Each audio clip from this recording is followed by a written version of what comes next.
नमस्कार, मी भाग्यश्री फाटक. मार्केट आणि मी हा सोप्या मराठीतून शेअर मार्केट समजावून सांगण्याचा माझा एक उपक्रम आहे.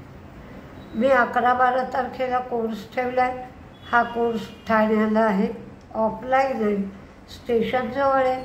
ज्याला कोणाला ॲडमिशन घ्यायची असेल त्यांच्यासाठी मोबाईल नंबर 9699615507 9699615507 या नंबरवर तुम्ही चौकशी करू शकता.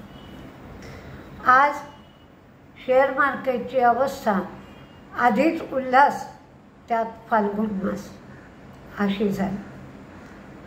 RBIने जी अंडर कन्स्ट्रक्शन इन्फ्रा प्रोजेक्ट्स आहेत त्याच्यासाठी लोन दिली असती तर 5% प्रोव्हिजन केली पाहिजे असं सांगितलं. ही प्रोजेक्ट ऑपरेशनल झाली की ही प्रोव्हिजन तुम्हाला 2.5% कमी होईल आणि ज्यावेळी या प्रोजेक्टमधून कॅश जनरेट होऊ लागेल तेव्हा 1% प्रोव्हिजन करायला लागेल.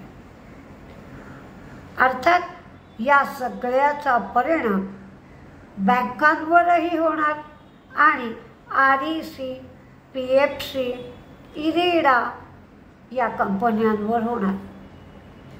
त्यामुळं कारण हे जे लोन देतात ती सगळी इन्फ्रास्ट्रक्चर प्रोजेक्ट्स असतात, म्हणून यांचे सगळ्यांचे शेअर पडले. एक तर प्रोव्हिजन वाढणार म्हणजे तेवढा पैसा लोन देण्यासाठी अर्थातच कमी होणार.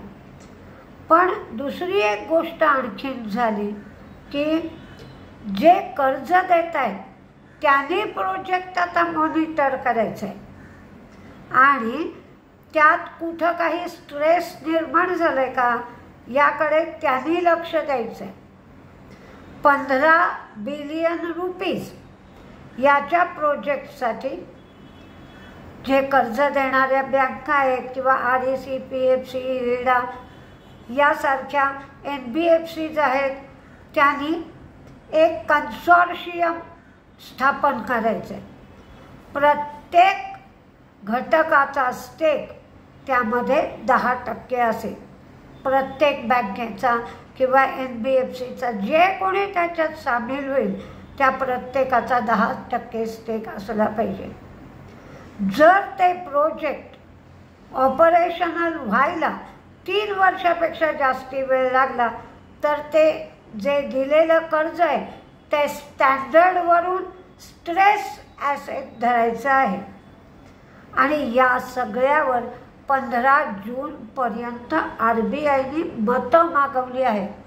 लगेच काही याची अंमलबजावणी होणार नाही आहे, पण अंमलबजावणी होऊ घातली आहे या सगळ्या गोष्टींवर चर्चा झाल्यानंतर. त्यामुळे आज हे शेअर 40 रुपयांनी आपटले होते, पडले होते. त्याचबरोबर इंडिजीन हा IPO येतोय.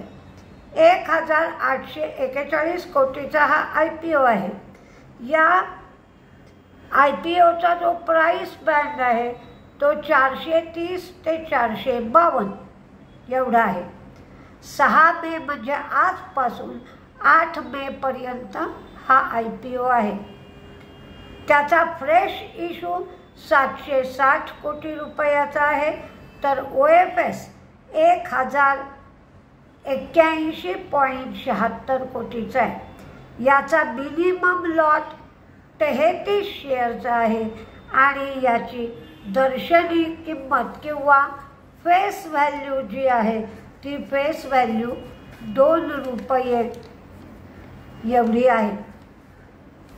आता ही कंपनी काय करते तर ही कंपनी 4 क्षेत्रामध्ये काम करते. Enterprise commercial solution, omni channel activation, enterprise medical solution आणि एंटरप्राइज क्लिनिकल सोल्यूशन आणि कन्सल्टन्सी. कंपनीकडे डिसेंबर 2023च्या आकडेवारीनुसार 65 क्लायंट होते. कंपनीच्या प्रॉफिटमध्ये, रेव्हेन्यूमध्ये सुद्धा वाढ झाली आहे. कंपनी लाईफ सायन्स क्षेत्रातील कंपन्यांना डिजिटल सेवा पुरवते, म्हणजेच फार्मा आणि बायोटेक क्षेत्रातील ही कंपनी आहे. कंपनी छोट्या छोट्या कंपन्यांना ॲक्वायर करून इंटिग्रेट करते. भविष्यातही कंपनी असं ॲक्विजिशन करेल. हा IPO चांगला आहे. ज्याला कोणाला भरायचा असेल ते विचार करू शकतात.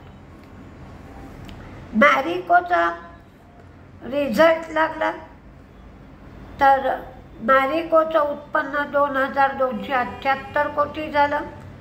मॅरिकोचं प्रॉफिट 320 कोटी झालं, तर मार्जिन 19.4% एवढं झालं.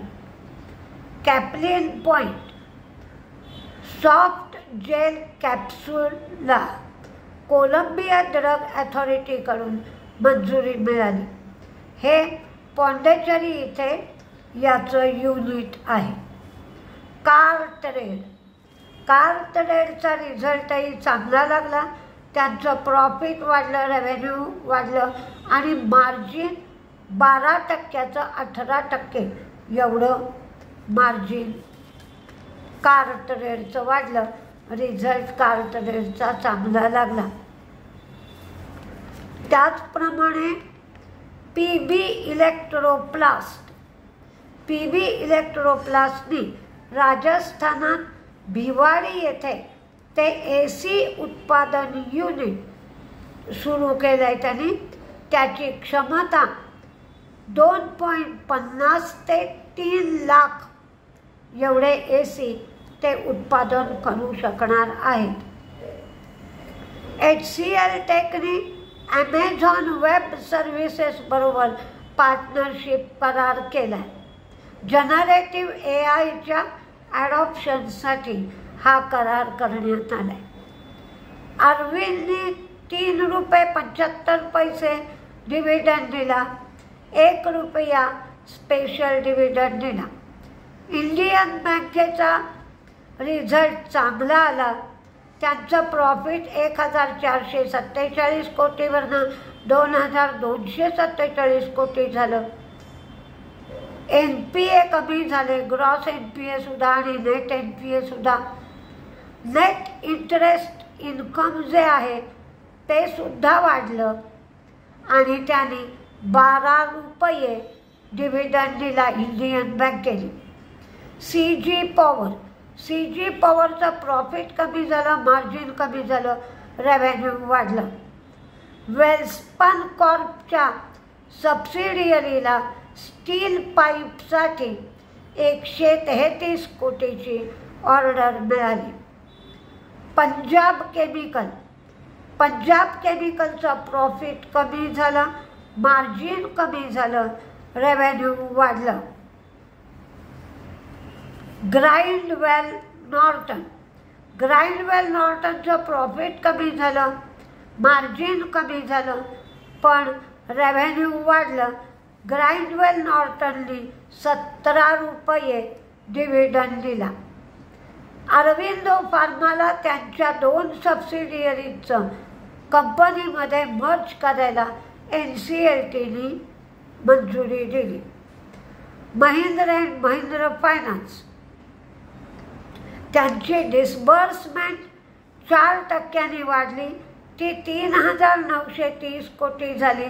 तर त्यांची कलेक्शन एफिशियन्सी ही मात्र थोडी कमी झाली, 92%वरून 89% एवढी कलेक्शन एफिशियन्सी झाली. मला एक कमेंटमध्ये वॉरंटच्या संबंधात विचारणा करण्यात आली होती. त्याचं मी उत्तर तिथं दिलेलं आहे. वॉरंट ही इश्यू केली जातात, हा एक प्रकारचा करारच असतो. त्याच्यामध्ये हक्क आहेत पण ड्युटीज काहीच नाहीत. आणि ठराविक तारखेच्या आधी किंवा ठराविक तारखेला ती वॉरंट तुम्हाला त्या ठरलेल्या प्राईसला खरेदी करायची असतात. ती कन्व्हर्टिबल वॉरंट्स असतात, तर ती वॉरंट शेअरमध्ये कन्व्हर्ट होतात. नवीन शेअर्स त्याच्यासाठी इश्यू केले जातात. त्यामुळे EPS कमी होतो आणि त्याचा PE रेशोवर परिणाम होऊ शकतो. तर त्याचं उत्तर मी कमेंटमध्ये दिलेलं आहे. मी आत्तासुद्धा सांगितलेलं आहे. पण मार्केटमध्ये व्होलटॅलिटी खूप आहे आणि त्याचा सगळ्यांना त्रास होत असेल. नुसतंच मार्केट पहा, व्होलटॅलिटी कमी झाल्याशिवाय इंट्राडेच्या भानगडीत पडू नका, नाहीतर नुकसान होऊ शकतो. त्याच्याऐवजी 2-3 महिन्यासाठी तुम्ही शॉर्ट टर्म ट्रेड घेतलात तरी चालेल. नमस्ते.